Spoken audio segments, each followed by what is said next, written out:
সেদিন ডেটটা ছিল 5ই ফেব্রুয়ারি এবং 22শে মাঘ। আমাদের একটা রিসেপশনের ইনভাইট ছিল। ইনভাইটটা ছিল তোমাদের দাদাভাইয়ের কোচিনের একটা ভাই রিসেপশন ছিল। সেখানেই কিন্তু আমরা টুনি উপস্থিত হয়ে পড়েছিলাম আমার ছানাটাকে নিয়ে। গিফটের পর্ব সেরেই আমরা চলে গেছিলাম স্টার্টারে। দেখো কি অবস্থা, স্টার্টারের সামনে মেলা লেগে গেছে, কিন্তু স্টার্টার তো নেই। অনেকক্ষণ তীর্থের কাকের মতো তাকিয়ে থাকার পরে আমাদের হাতে পৌঁছলো একটা চিকেন কাবাব। তারপরে খেয়েছিলাম আইসক্রিম, ছিল ফুচকা, ছিল কফি।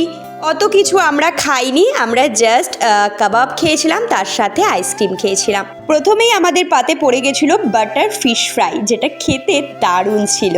তার সাথে ছিল স্যালাড এবং সস। আর তারপরে আমাদের পাতে পড়ে গেছিল মশালা কুলচা। মশালা কুলচার সাথে ছিল শাহা পনির।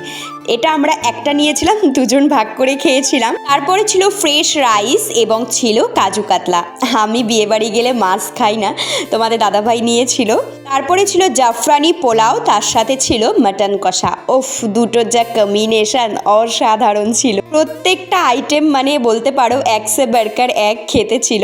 তারপরে ছিল পাঁপড়, চাটনি। তারপরে চলে এসেছিল ভাপা সন্দেশ। আমার সন্দেশের টেস্টটা খুব একটা ভালো লাগেনি, আমি প্রথমে ভেবেছিলাম কালাকাঁদ বোধহয়। তার সাথে রসগোল্লাও ছিল, কিন্তু আমি রসগোল্লাটা আর খাইনি। পান মশলা ছিল। তো চলো, শুভরাত্রি, আবার দেখা হবে নতুন একটা ভিডিও।